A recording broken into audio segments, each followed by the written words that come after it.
Hello, welcome back to the Arturia Synthi tutorial series, and my favourite part of any tutorial series where we do the preset deep dives.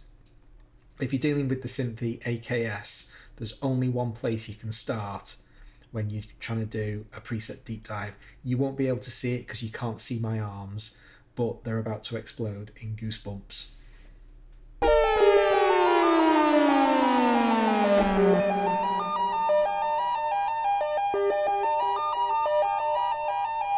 Isn't that just the most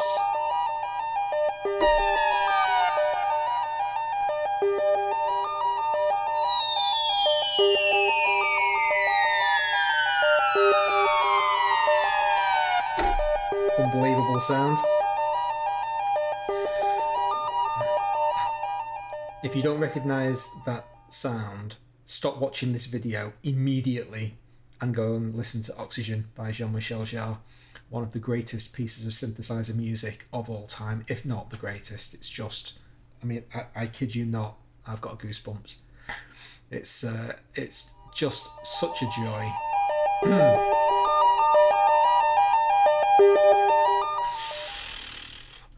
Okay, after a moment's respect, let's try to figure out how this unbelievable sound is built. The first thing that we can see is that we've got two oscillators. Oscillator 1 is coming via its own route, and we'll deal with that shortly. And oscillator 2 is being fed straight into the output. And in fact, it's oscillator 2 that's responsible for the sequence. So I'm going to turn that off for the moment and show you that oscillator 1 is doing the big sweep, the whooshing sweep.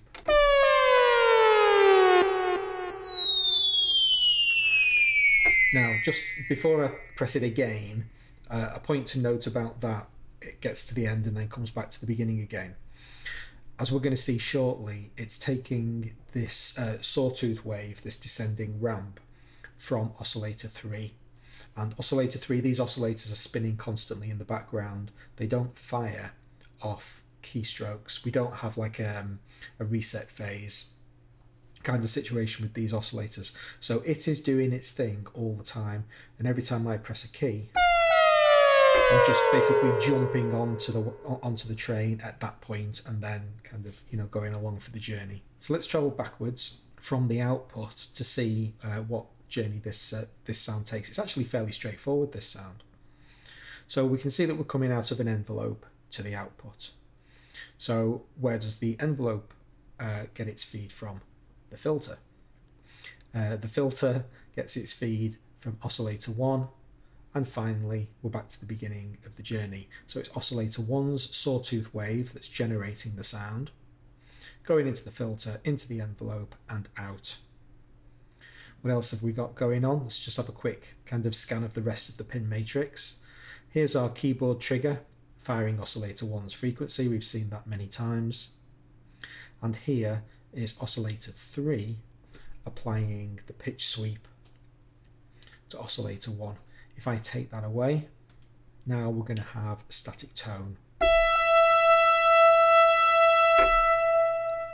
And here is oscillator 3 cycling at B-11 for some strange reason. They've left it in a quantized state. I would expect if the oscillator is operating on these kinds of scales, I think it's about a 10-second ramp, it should really be at 0.1 hertz in real time. It doesn't particularly matter, but I'm just surprised that they've left it in quantized mode. And so that's what's applying this this descending ramp.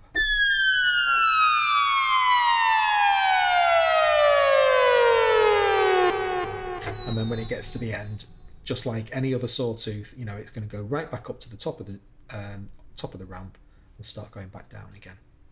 This pin over here, we have the envelope's trapezoid operating on filter frequency.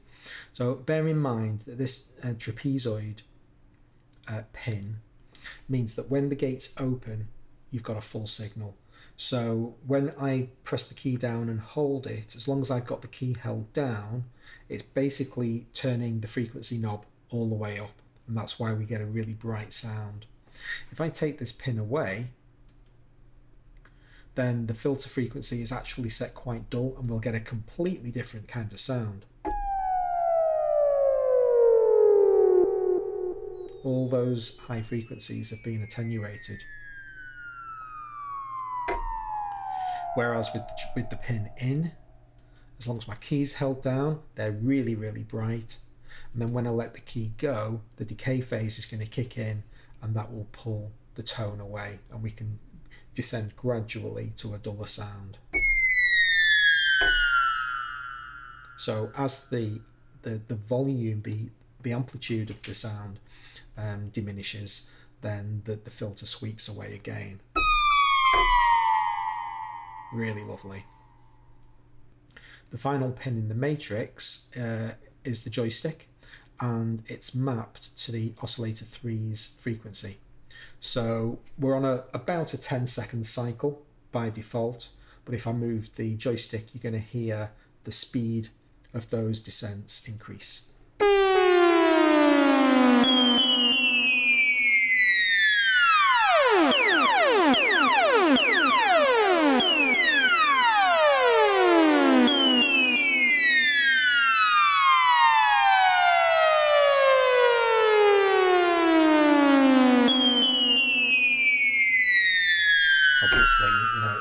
It's a pretty long sweep left unadulterated. It's the joystick that's speeding it up.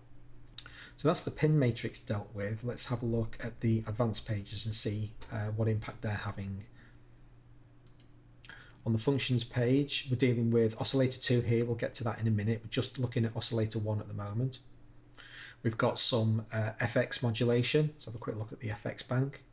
Chorus, delay and reverb. We'll get to all of that shortly. None of the other three functions are used, nothing mapped to the joystick. And in the modulations page, we have the throbbing heart of the sound. So you can see the first column is dealing with oscillator 2 frequency, so we're not going to hear any of that at the moment because we're only hearing oscillator 1. But in the second column, filter frequency has some modulation applied to the aftertouch. Let's hear what that does. So firstly, without aftertouch. Now I'll bring the aftertouch in.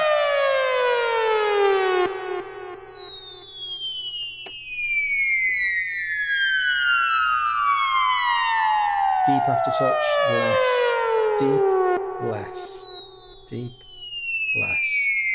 So basically pulling the aftertouch away brightens the sound, and that makes sense because it's a negative modulation. So it actually dulls the sound when we press into the key, strangely enough. Actually makes the sound go away. Isn't that beautiful? Let's have a look at these effects while we're there. So as I said, FX2 has its dry wet signal being modulated with this triangular shape. FX2 is the delay, but let's hear each of them in turn. So easiest way to hear effects is to turn them on and off and see what the sound changes like. It's really flattened the sound out. And there's the chorus, shimmering chorus.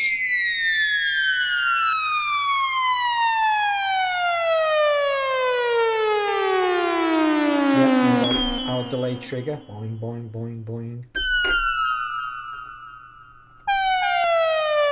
And the reverb.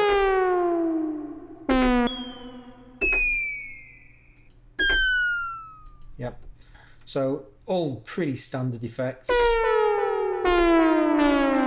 but combining to make quite a beautiful sound. And then we've got the functions page applying this modulation to the delay's wet dry. So let's try and catch that.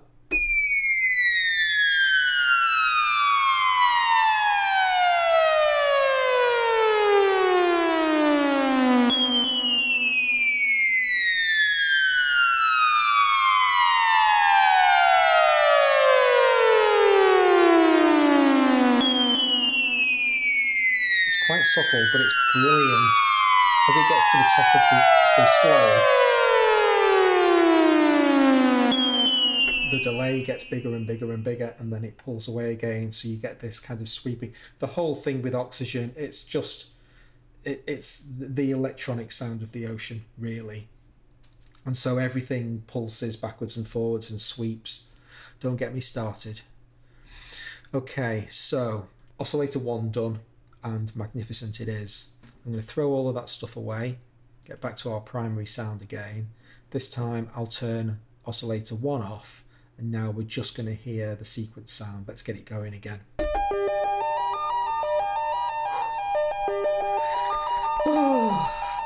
Right.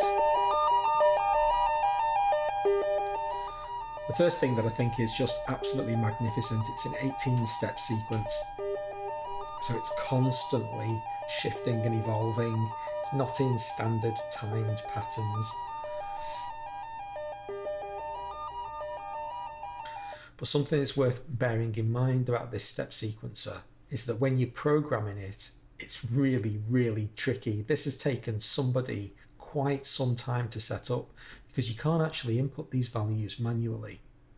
There's no graphical or visual representation of what this sound actually is. There's nowhere on the interface as I hover over these things that changes or gives me any indication of how big the bar is. I can't even kind of right click to input a value. I have to do it manually. So the moment I move one of these bars, it's no longer playing the exact pitched offset that these things require. And you can see that it's operating at a 0.125 rate. So if I change any of those values, you're not going to hear the sequence anymore.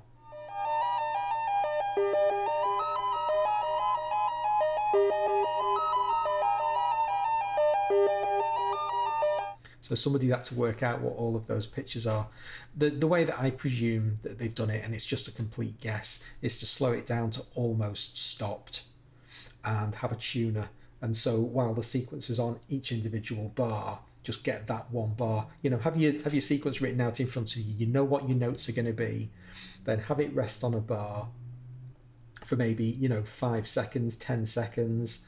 And then just basically have all the time in the world to get that value set to where you want it to be, and then let go and wait for the sequencer to tick on to the next step. It's the only way that I could imagine doing it. Back over on the functions page, we skipped over the first setting, Oscillator 2 shape. Let's have a look at what that's doing. So here's our Oscillator 2 shape. And we've got this kind of thing going on.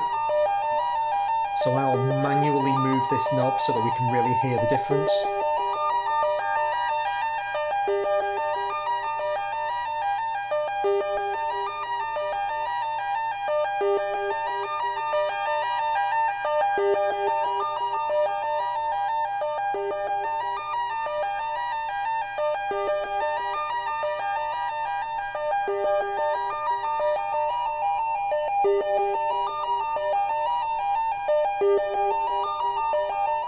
He's really making use of the different shapes that this oscillator is capable of generating.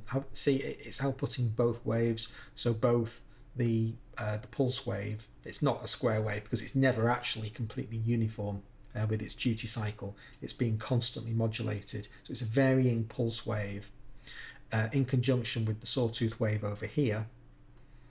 And they're both being combined into the output channel, and then the relative shape of each of those oscillators is being modulated with this frequency curve. I mean, I understand Arturia have implemented all of this. Jar didn't have access to any of this stuff in days gone by. He will have done all of this manually by moving the knobs, but this is genuinely the synthesizer that was used to make this sound. You'll also see, get the sound back again, that we have a filter applied on the output.